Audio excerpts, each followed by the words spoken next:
Hello, I'm Roy Showman and welcome to Fatima Today. When the Blessed Virgin Mary appeared to three small shepherd children in Fatima, Portugal in 1917, she taught them many things over the course of her 6 apparitions spread over 6 months. She taught them about the importance of prayer. She taught them about how much God loves us and wants us to be with Him for all eternity in heaven. She taught them about the seriousness of sin and the importance of praying for the conversion of sinners. And she taught them about the reality of hell, even showing the small children a vision of hell which never left them for the rest of their lives. And of course, the apparitions in Fatima followed on some other very well-known church-approved apparitions of the preceding 100 years. One could say that the major Marian apparitions of our time began in 1830 with the apparition of the Blessed Virgin Mary to Saint Catherine Labouré in her convent in Paris, France, at which time she introduced the miraculous medal, which then took off like wildfire and is a very, very, very popular sacramental even today. And then the next major apparition was in Lourdes, France in 1858 to Bernadette, which gave rise to the world famous and perhaps the biggest Marian apparition site in the world of Lourdes, France, followed of course by Fatima in 1917. And Fatima was in some ways the last of this series of major church-approved Marian apparitions of our time, although there have been some smaller ones that have gained at least the approval of the local church. The one in Amsterdam, Holland in the 1950s, one in Africa later, one in Japan later. But Fatima was really the end of the world-renowned apparitions of Mary. However, just about 2 decades after Fatima, there was a series of apparitions of Jesus himself to a poor, nothing in some ways, devout, uneducated nun in Poland, in Krakow, Poland, who has since become the world-famous Saint Faustina. Over the course of several years, in the 1930s, Jesus appeared to her and again taught her a tremendous amount and appointed her to spread the worldwide devotion to divine mercy, to teach the world about the mercy of Jesus and about how he wants to embrace us with his mercy while there's still time before the time of his judgment comes. That apparition and the revelations, which became known through St. Faustina's diary, gained increasing popularity over the decades which followed and really went full steam ahead following the approval of those apparitions by the Church in the second half of the 20th century. And finally, just very recently, the Pope's approval and institution of the Feast of Divine Mercy on the first Sunday after Easter, and St. Faustina's canonization in the very recent past. And since then, the convent in Krakow, where St. Faustina lived, has also become a very popular pilgrimage site with many graces attached to pilgrimage there. We at Fatima Today are very happy to have with us today, again on Fatima Today, Mrs. Corinne Grise, who runs pilgrimages all over the world, indefatigably, certainly to Fatima, but also more recently running pilgrimages to Poland and to Krakow around St. Faustina. So we invited her onto Fatima Today to talk to us about some of the pleasures and some of the graces of pilgrimage to Poland. Welcome to Fatima Today, Thank you. Corinne. I'm glad to be here again. It's Poland, of course, is I really like Poland very, very much. In fact, it's my really first love. And the reason for that is quite interesting of how it all came about, even before I really got into this pilgrimage. Is back in 1991, I was sent there by the government. I worked at a college, and I was sent there by the government to do research on doing housing and so forth. Because remember, the communists had just left, and when they left, the people in Poland were like put in these huge cement apartment buildings where 2,000 would live like in one big building. And they knew nothing about privatization and all building codes and so forth, and they wanted to get out of those places. But anyhow, to make a long story short, I went there and I stayed up in Gdansk. And the most interesting thing, to this day I cannot believe it, Gdansk, which was Gdansk back in the 30s, that's where World War II started. That's when the Germans came into Gdansk and leveled the city and killed 240,000 people in 2 days. And the thing about Gdansk also is later on, when the communists were in there, that's where Lech Wałęsa, who became president of Poland, that's where he lived. And he worked in, that's where the shipyards were. And that's where they jumped the fence, if you can recall some of your history. And that's where the downfall of the communists began. So you're saying that in that same town was where, in some sense, World War II began? That's correct. And where the downfall of communism began? Absolutely. And who would ever think about it? So Poland plays a very important part in the history of the 20th century and also in the church history, too. When I went there in 1991, it was incredible. The people had just come out of being held by the communists.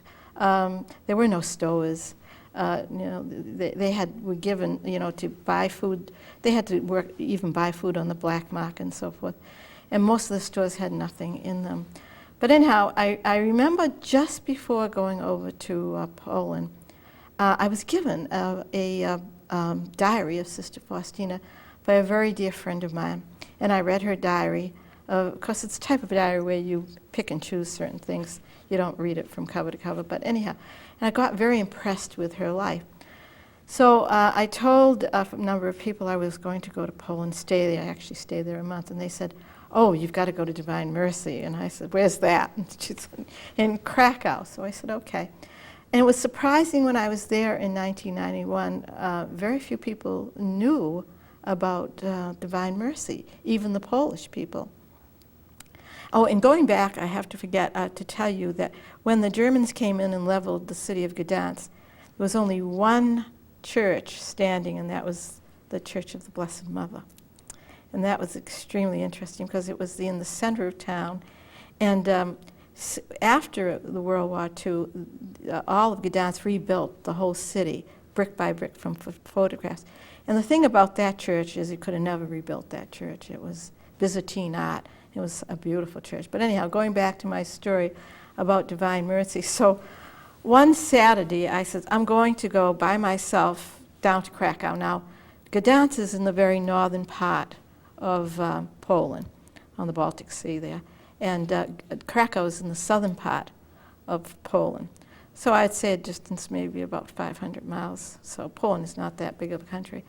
So anyhow, I go to the Gdansk airport and get on this plane. And the plane is a turboprop held together, I guess, by almost rubber bands. It was an incredible old plane. And I did say quite a few prayers before I got on there. But anyhow, I got on this plane and I ended up in Krakow via Warsaw, because Warsaw is kind of close to the center, north center. But I ended up in a cornfield, because at that time, Krakow was not a very well-known city. So the airport consisted of a Quonset hut in a cornfield. That's correct, right. Got off the plane and collected my bag, because I was only going to stay a day or two. But anyhow, I go and I don't know where I'm going. I have no clue. And of course, your Polish is far from fluent. There is no way I can speak Polish. I've tried a number of times, but it's just too difficult a language. But anyhow, I said to myself, well, where do I go? I mean, I'm not even near a city. The Krakow airport is, I would say, 10 miles out of the city. So I see a bus stop. I go across the street to the bus stop, and I'm standing there. And I says, well, I'll just get on the bus and hope. And nobody speaks English. See, the thing about the Poles, they were taught Russian, right? Anyhow, I'm standing there, and all of a sudden, there was a man that was standing there beside me. He came over and stood beside me, and he was holding a prayer book. And I assumed that he was a priest. So I don't know if he can speak English, and I go to him, you speak English? And he goes, little. And so I take out the picture of of the Divine Mercy. The right. picture of Jesus with That's the rays correct, coming with the from rays his heart. And I say, I want to go there. So he says, follow me. So we get on a bus and get off a bus, get on a bus. It took about maybe over an hour, 3 or 4 buses. And he drops me right off at there's a wall built around the shrine of Sister Faustina. Convent, yeah. The convent. Yeah.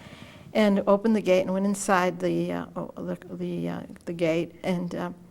And I'm looking around because at this time I need to use the facilities. So I'm looking for the convent, and there's the convent in front of me. And when I turned around, this man's gone. He must have gone through the gate, and he disappeared. And I really, didn't get much chance to thank him very much. But anyhow, I knock on the door of the convent, and nobody could speak English. But finally, this beautiful nun appears, and she gives me she does speak English. And they're all wearing the habits. Let me just understand this. You're standing in a cornfield in I don't want to say God-forsaken, because obviously it was anything but God-forsaken. Right, yeah. But in the outskirts of Krakow, in the middle of nowhere, you're just standing alone at a bus stop. Right. Some man comes alongside you. All you can do is show him a picture That's correct. of Divine Mercy, and he takes you to the door. He takes me to the door. That's one heck of a coincidence. Well, yes. And then when you get there, when I get there, you can't even turn around to thank him, because by the He's time gone. you turn from the gate, he's gone through the gate. yeah. Yeah, it's a very high gate. So, at this point, I am interested. I'm very excited to be there. and you think you were led there. Well, yes.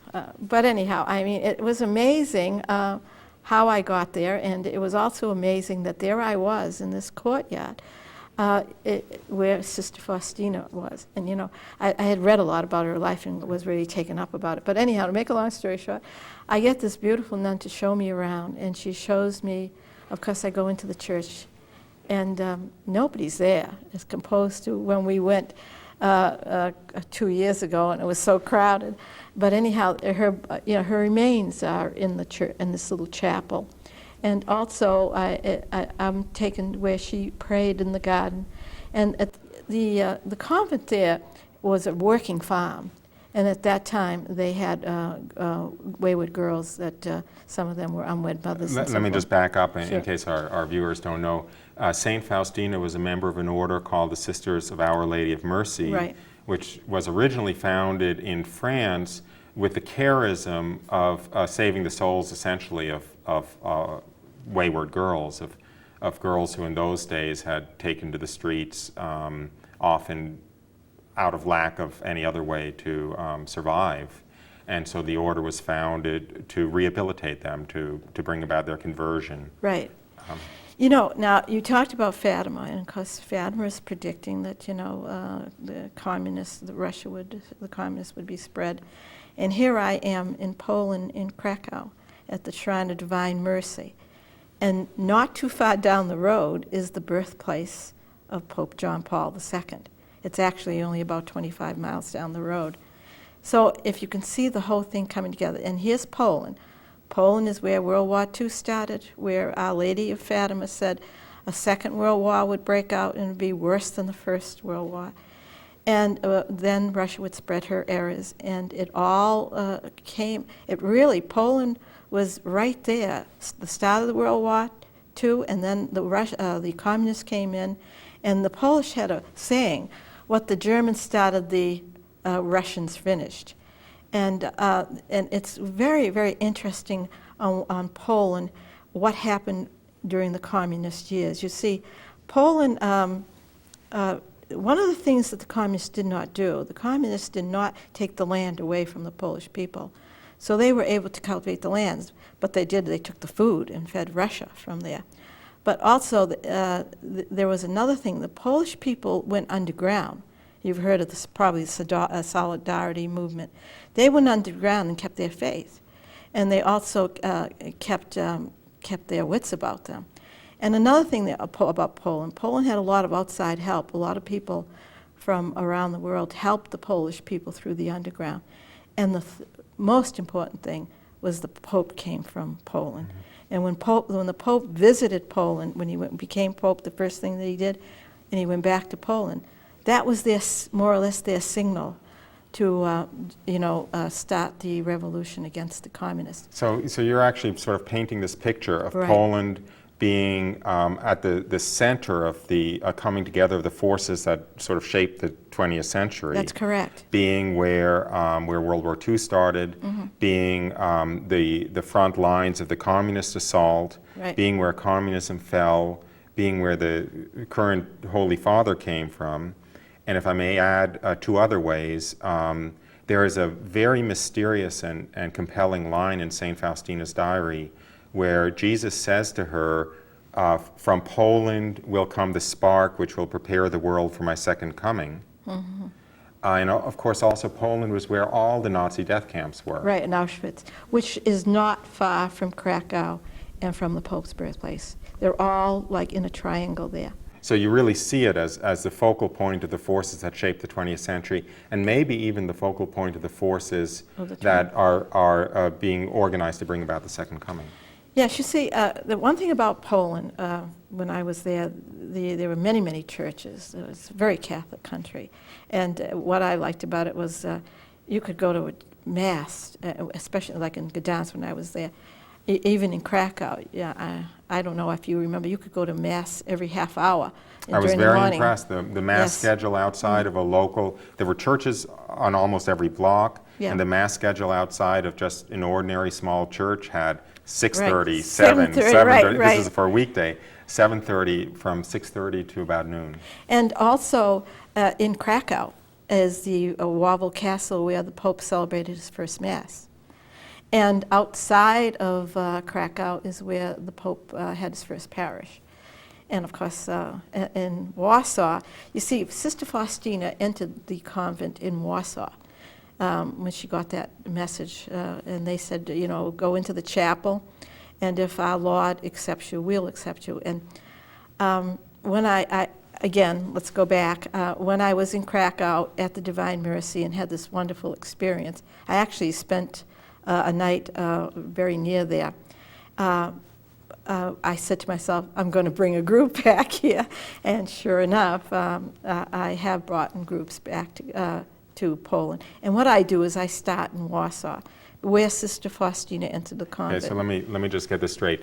Warsaw is where she entered the convent. That's correct. At the convent in Warsaw, there is the little chapel where she was waiting to find out whether they would accept her. Correct. And then she spent most of her time in Krakow, and which is the shrine there is built on the grounds of the convent where she Right. lived, and it's still an active convent of the Right. Sisters of Our Lady of Mercy. But changed now. But changed, and Yeah. because it's the worldwide center of the Right. devotion to Divine Mercy. Right. Divine Mercy Sunday draws 50,000, 100,000 Yes. people there. They built a huge basilica there to house the people now. I consider myself very blessed. The fact that when I first went to Krakow, there was no one there except the sisters and of course the girls that were there. I had that whole chapel practically to myself with about 2 sisters in the back, and I spent quite a lot of time in front of her her remains. You see, she was buried in the Mass Cemetery next to the in the grounds of the shrine, but then they removed her remains and they put it in the church.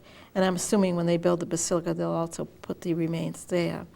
But you know, and not far, I would say maybe about 60 miles from there, is Our Lady of Shostahova, and that's a very impressive site. Now that's sort of, until this Divine Mercy devotion came about, that was the national shrine to Our Lady of Poland. That's correct. And you know, see, they have, you know, the people of Poland had a great devotion to Our Lady, especially of Our Lady of Shostahova. I think she was officially the Queen of Poland, no? Yes, yes. And when you go, one of the most interesting things when you go to Shostahova, because that's a big place now, and it has a museum there. And back in the 30s, this nun painted a picture of a man at the shrine, and it looked just like Lech Walesa. And they had no idea that he would become, one of their presidents and a leader at the time when the communists left.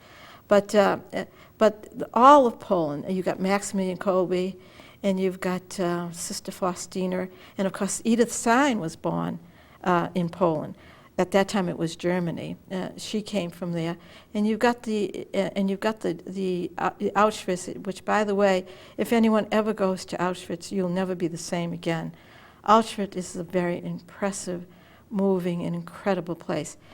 And when you go to Auschwitz, see, they're almost all together. You can do it very well, almost within a day or two. All of those shrines. When you go to Auschwitz. There is a certain mystique about Auschwitz. When you see the people, the things that the people left there, the human hair, the suitcases and the little shoes. And one of the things that really got me when I was in there, you see the ovens, obviously. One of the things that got me is everything, even no matter what color it was, it all turned black and gray. And that's all you see in these cases. And these cases are huge, full of their personal belongings and so forth. And of course, then you go to the cell of Maximilian Kolbe. And when you go down into the cell of Maximilian Kolbe. This is the cell where he died. That's where he died. The execution cell. Right. What you see in Auschwitz, you can't imagine that human beings treated other human beings so cruelly. And nobody believes in hell, they should go to Auschwitz, because that really was hell on earth. And if people don't believe in the presence of the devil and demonic forces inspiring people, they should go to Auschwitz or read about it, because it's impossible to see that behavior as being purely human in origin. Yeah, the last time I was in there, in Krakow, in Auschwitz, there is an organization not too far from Auschwitz in which you can go there, and if you visit that place, there is a very small museum in which one man painted these pictures, all of Auschwitz, and he was a survivor of Auschwitz, and he never would talk about it. He didn't want to talk about it. And at one point he had a heart attack, and he was confined to a wheelchair. And for therapy, his wife said to him, "Why don't you draw?" Because he liked to draw. And what he drew the pictures of Auschwitz. He drew Maximilian Kolbe, and it's incredible how you can go into this room, and the whole room is full of these pictures, and it's quite an experience. It's actually a miraculous story in itself, because he was on the first train to Auschwitz. Right. I think his number was 432 or something. Right, yeah. And yet he survived, and he had to have survived miraculously to be a witness to the world through his art. Yeah, it's very, very moving and actually hauntingly unforgettable. You were there. Yeah. I'll never forget that. The two things at Auschwitz and the museum. You know, you were not, the first time I went to Auschwitz, I was so overwhelmed. And when you see the ovens and when you see the suffering that these people went through, when they used to put them out to work, and if they were starving, and if they didn't work, at night they would put them in these 4x4 cells, standing with 4 people in them, and you'd stand all night, and then the next morning you would have to go out and work. And you've got to understand that there were not only Jewish people that died there were a lot of priests and Catholics that died there. And the Germans were incredible. They kept a lot of records of these priests, and some of them pictures, and you can see these poor souls and what they suffered there. And I remember saying, and I don't know whatever made me say this, there was this nice guy that we had, and he was a Catholic, and he was impressed because we prayed at the ovens, and we prayed as we went through Auschwitz. And I said to him, the people they put to death were the lucky ones. The unlucky ones were those that lived in these camps. And of course, not far from there was Berkowitz, and that was a terrible place. And all of Poland is an incredible experience. And if you go to Poland, you will be impressed with what the Polish people have done. Well, perhaps we'll be able to put on the screen the name of your organization is Holy Pilgrimages. Right, Holy Pilgrimages. In Atkinson, New Hampshire. Right. And I think that you're probably sort of forced from above to run a pilgrimage every year to Poland, whether you want to or not. And I certainly, as has come up in this conversation, am very grateful. I've gone on 2 of them, and it's an unforgettable trip. Not entirely lighthearted, but there are some lighthearted places and moments, and the birthplace of our Holy Father, Wadowice, and Krakow, and Divine Mercy, and Warsaw, and also Auschwitz, and the places associated with St. Edith Stein, and with St. Maximilian Kolbe, and to see the faith of the people that survived the communist regime so vibrantly. I definitely, from my own experience, can't recommend it too highly as a pilgrimage destination. Yes, it is an incredible place, and a place that you'll never forget. And you know, I must mention that when I first went to Krakow, there was no place to stay, but at the present moment, you can actually stay. They have accommodations at the Shrine of Krakow if you go, but don't go on Divine Mercy Sunday. My fondest meals that I remember were the meals which were served to us by the Sisters of Our Lady of Mercy in their convent. And the meals were simple, but the love with which they were presented and served was unforgettable. And also go to the convent in Warsaw. That was, when I first went there, I went into the church, and it was like falling down, but since then they have rebuilt it, and it's incredible. Well, I want to thank you very much for joining us again on Fatima today. Thank you again. And letting us travel with you a bit in thought to Poland. And I want to remind our viewers, first of all, go on pilgrimage, if at all possible, for the graces and also for the human experiences. And whatever you do, remember to wear the brown scapula, to pray the rosary daily, and please join us again soon on Fatima Today.